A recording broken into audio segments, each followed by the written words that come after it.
Hello everyone, I am Dark Breeze, and today we're going to be reviewing Texas Chainsaw Massacre. Texas Chainsaw Massacre is a horror multiplayer game. In this game there are two teams, the victims and the family. When you're playing on the family team, you will be looking down to kill victims and murder them, stopping them from escaping. You will be working with two other family members, trying to kill all of the other victims. So you need to make sure you choose your characters wisely and set up a good strategy so all four don't get away. Now on the other team is the victims. You and three other players are locked down in a basement with Leatherface, trying to escape the family. The main goal is to just escape. If you can escape, you win the game. If you and your team can escape, you guys all win. Which means you guys, either individually or in groups or all together, have managed to outmaneuver the family. Now with that concept, you can tell the game took inspiration from games like Dead by Daylight and Friday the 13th, which is completely fine, by the way. But the thing about it is, they actually did a really good job, and I'd say they did it better than Dead by Daylight. Now, I haven't played Friday the 13th, so I don't want to be biased, but I have played quite a bit of Dead by Daylight. In this game, it's really fun to be both roles. It really is. And when you're playing one role for a while, like say you're playing like the victims and you want something more refreshing or new, you just switch right to the family and it's a completely different experience and it's very refreshing. They did one thing perfectly, and that is making both roles very fun. I feel like a lot of people didn't like to play Killer and Dead by Daylight as much because they didn't really have anyone to work with. In this game, you're able to work with two other friends or teammates, which is great. You guys get to come up with a strategy, and when you actually sweep the other team, it feels really good. Every character is fun to play, pretty much. I haven't played the doctor yet. Oh shit, my bad. The cook. But he looks fun. But yeah, before even finishing this review, I just want to say that the killers is my favorite part about this game. That's why you're only seeing killer clips right now, because that's like the only thing I clip. But yeah, that is pretty much the game summarized in like a nutshell. Now my thoughts. I think this game is very fun. Now, if you guys know me, you know I fucking hate horror. Like, you guys know that I hate that genre, if you know me. I wasn't even going to play this game till one of my friends asked me to download it to make some content. And I'm really glad I did. You know, lately these horror games that have been coming out have been really good. You have Evil Dead, that is almost pretty much a masterpiece. And then you have this game which has so much potential. This game opened the door to the horror genre for me. Like, this game changed the way I feel about horror games mainly. The gameplay is awesome. It also looks good visually. I really enjoy the dialogue they sprinkle through the game, especially with Sissy. Sissy gives me Huntress vibes from Dead by Daylight. If you guys know who Huntress is, you know exactly what I'm talking about. Huntress, not Tuntress, my bad. I'm really sick, if you guys can't tell. I really like the building system in this game. I like doing attribute stuff in 2K, and they kind of have that in this game as well. Except in this game, with the attributes, they execute it 20 times better than any 2K game has done, which is incredible in my opinion. This game really opened my eyes on how selfish and greedy 2K can be. Sorry, this is a review, and I'm just throwing shade at 2K. Alright, I'm gonna move on from that. The strategies you find for both teams are really cool. This game is very strategical. If you're on the victims team and you're going up against a good team of people on the family, you're going to have a really hard time. So you need to make the right movements, make the right play, and figure out the best way possible to get out strategically. And if you manage to actually get out, it feels really damn good, even if everyone else dies and you make it out alone. When you're a victim, it's best that you're playing with a team of friends, as if you guys have a good strategy, it will really increase your chances of escaping.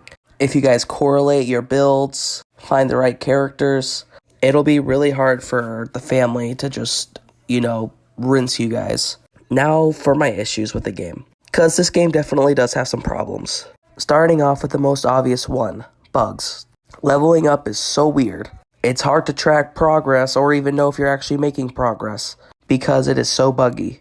Adding one of your special passive abilities. If you're on the family and you switch from your main character to someone else, that passive ability will be gone once you go back to your original main. Not permanently gone, but you'll have to re-equip it every time. And it's so easy to forget because it shouldn't happen. It shouldn't be unequipped when you change your character. I understand if it's not on the other character you're playing because of their low level or whatnot, but when you switch back to your main, it should be right on there. The bone scrap bug. There's a chance when you're a family member and get hit with the bone scrap, you will permanently, for the rest of the game, not be able to do anything because that bone scrap effect will be on you. This happened to me once and I was furious. I had a good start with Sissy and I was going to pop off, and then that shit happened and I was upset. You might have seen the clip in here. I'm not really sure if I put it in here or not. These are the ones that I've mainly dealt with. I know there's more that I either don't remember or I'm just unaware of. Now on to actual problems that are just in the game. Johnny. This guy needs to fucking be nerfed. Being able to do that much damage and run that fast is gross. I've sprinted away from this asshole multiple times and it doesn't matter because while I'm sprinting and he's sprinting, he is able to just hit me like it's nothing. I have died practically instantly. Pretty much instantly within 5 seconds at full health while sprinting from Johnny as soon as he saw me.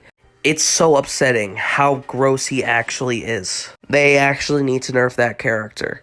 But until then, keep abusing him until they decide to actually nerf him so they know that how bullshit it is. He needs nerfed. I think they should just slow him down, honestly, to where he's not just hitting you while you're at full speed sprinting. Next issue with the game. Matchmaking. If you are not playing this game with your friends, finding a match is going to be awful. Most of the times, you're going to be put on these random characters that you do not play because the game doesn't recognize that you play one character and doesn't let you favorite them, so it's easier to find matches with people that play different characters. So either you're going to be leaving or other people are going to be leaving because understandably everyone wants to play their own character that they have levels into. No one wants a fresh start. No one wants to redo all of that on a different character, especially with how grindy this game is. And it's not like you can just respec your character when it's already been taken and put all those levels into a new character. Leatherface is required to start. So when you have 3 killers that aren't playing Leatherface, you're going to be sitting there in that lobby forever until one of them decide to change their mind and go play Leatherface or leave the game. So you either leave, try to find another match where you might not even get your own character, or you stay and hope they change. And everyone, including their mothers, are stubborn as fuck when it comes to picking their own characters in this game, which is completely understandable. I am the same exact way. If you are taking Sissy or Julie, I will request you a million times or I will just leave, unless I am playing with my friends. They seriously need to improve the matchmaking. Another complaint I have is how awful fuse box exit is. One person needs to go upstairs, find the fuse box, open the basement exit, and then they have like only 30 seconds to get down there and find that basement exit, and if they don't, everyone escapes but them. Then they are left alone against 3 killers, because the basement exit closes way too fast. Unless you are a sweaty sweat that knows everywhere around every map, this exit is absolute garbage. My advice to you is do not use this exit. Unless you're one of the lucky lads that are down there in the basement already while it's being done by the poor soul that decided to go do it. Seriously, please increase the time before that fucking basement door shuts. Now, this next thing isn't really much of a complaint, it's more of a nitpick. I think they should enhance Leatherface's chainsaw. So like, you know, the metal part of the chainsaw that like does the killing stuff, I think they should actually give that an animation where it's always like moving. If you look at it, it's just clearly just not moving at all. He's just holding the chainsaw, and then you just see, like, the saw part actually just sticking out, not doing really anything. It looks more like a cosmetic thing and not like an actual weapon that Leatherface is holding. I would like them to upgrade that personally. It's not a huge deal. They should definitely fix all these other things first. But once they have this game, you know, fixed for the most part, they should try to polish it a little bit with that. Another sort of nitpick, sort of complaint, they should add more skins for the killers. They gave Leatherface the special treatment, but no other killer has any skins. Give these other killers skins, please. The rest of these are probably just going to be nitpicks. The endgame animation once the game finishes. Same thing every time. Please change it up a bit. It doesn't have to be Leatherface every time either. I think each family member should get their own animation that you get to like watch if you're playing a certain family member and see what the family members are doing instead of just Leatherface. I think that would be cool. And they sort of already have something like that, but it's not as cool as the one at the very start that Leatherface gets. And that's kind of what I'm referring to. They should do something like that for each family member. Now, I think that's all the complaints and nitpicks I have for that. So yeah, I think this game is really good. It's fun and enjoyable, and it is definitely best, and I recommend that you play it with your friends. Being able to communicate, make strategies, whether you're family or victim.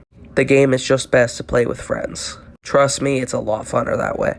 But yeah, I'm going to be giving Texas Chainsaw Massacre a 7.5 out of 10. If they resolve most of these issues and fix up those bugs and keep updating the game afterwards, this game is going to be very promising and it's going to be pretty much a masterpiece. It really does have that potential. It's just up to the developers to keep on going. And it seems like they put a lot of work into this game. Like, it's really good. So, I believe in them. Anyway, guys, I really hope you enjoyed this video. Please make sure to like and subscribe if you did end up enjoying. And tell me down in the comments below who you main for the victim and the family. I main Julie for victim and Sissy for family. And sometimes Leatherface. Alright, see you guys in the next one. Peace.